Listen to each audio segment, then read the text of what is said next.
ओम मृत्युंजयाय रुद्राय नीलकंठाय शांभवे अमृतेशाय शर्वाय महादेवाय ते नमः। नमस्कार। आज हम देखेंगे अमृत किसे मिलता है, इस प्रश्न का सटीक उत्तर। सीधे सीधे किसी को अमृत यानी परमात्मा नहीं मिलता।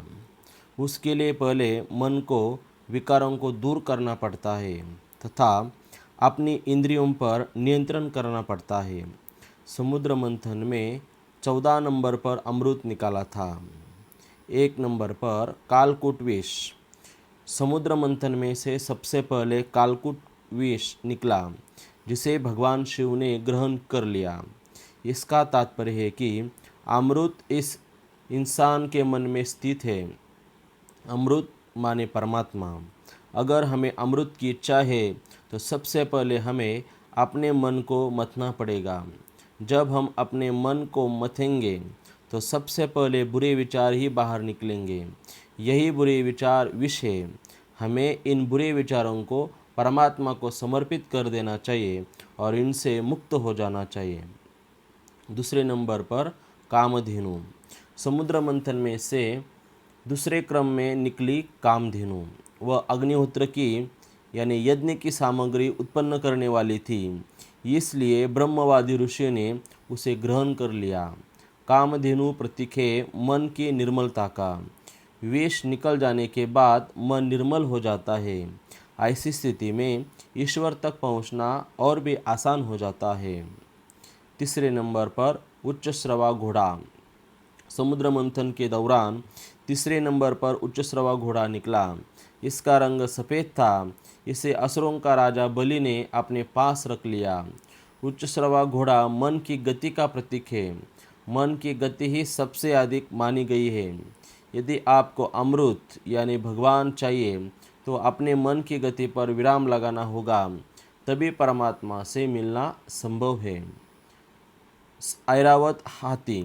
समुद्र मंथन में चौथे नंबर पर ऐरावत हाथी निकला।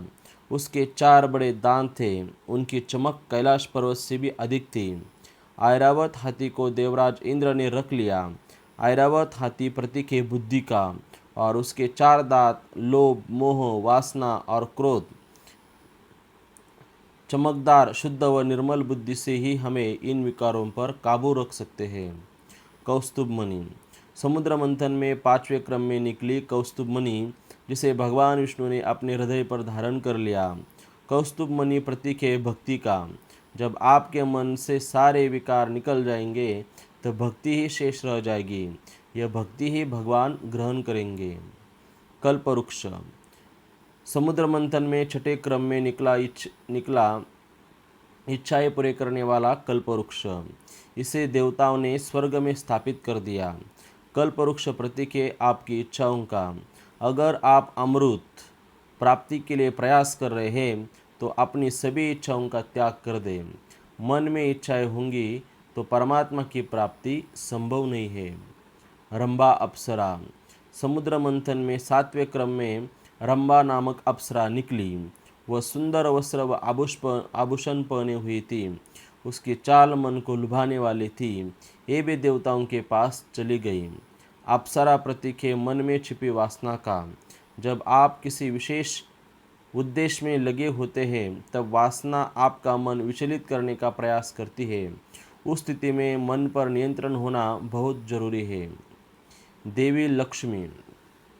समुद्र मंथन में 8वें स्थान पर निकली देवी लक्ष्मी। असुर, देवता, ऋषि आदि सभी चाहते थे कि लक्ष्मी उन्हें मिल जाए, लेकिन लक्ष्मी ने भगवान विष्णु का वरण कर लिया। लक्ष्मी प्रतीक है धन, वैभव, ऐश्वर्य व अन्य सांसारिक सुखों का। जब हम अमृत प्राप्त करना चाहते हैं तो सांसारिक सुख भी हमें अपनी ओर खींचते हैं, लेकिन हमें उस ओर ध्यान न देकर केवल ईश्वर भक्ति में ही ध्यान लगाना चाहिए। वारुणी देवी। समुद्र मंथन से 9वें क्रम में निकली वारुणी देवी। भगवान की अनुमति से इसे दैत्यों ने ले लिया। वारुणी का अर्थ है मदिरा यानी नशा। यह भी एक बुराई है। नशा कैसा भी हो, शरीर और समाज के लिए बुरा ही होता है। परमात्मा को पाना है तो सबसे पहले नशा छोड़ना होगा, तभी परमात्मा से साक्षात्कार संभव है। चंद्रमा। समुद्र मंथन में 10वें क्रम में निकले चंद्रमा। चंद्रमा को भगवान शिव ने अपने मस्तक पर धारण कर लिया। चंद्रमा प्रतीक है शीतलता का।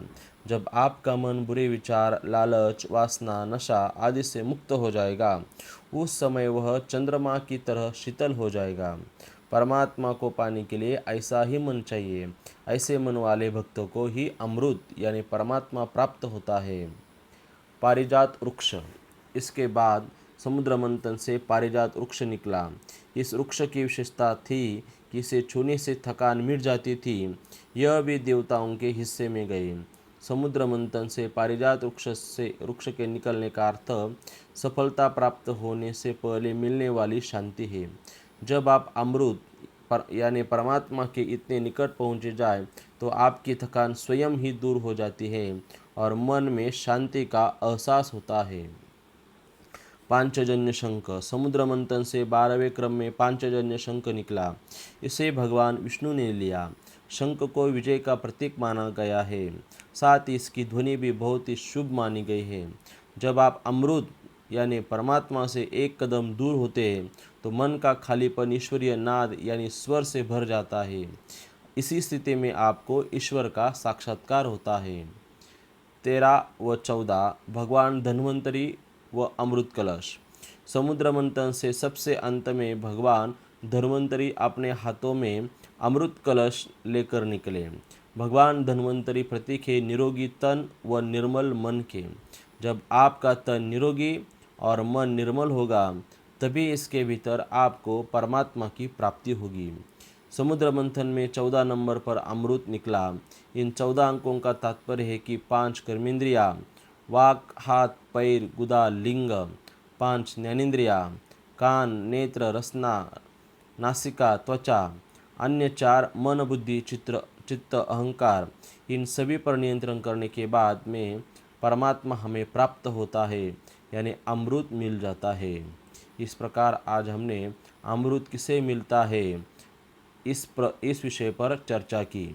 इति शुभम भवतु। ओम राम कृष्ण हरि।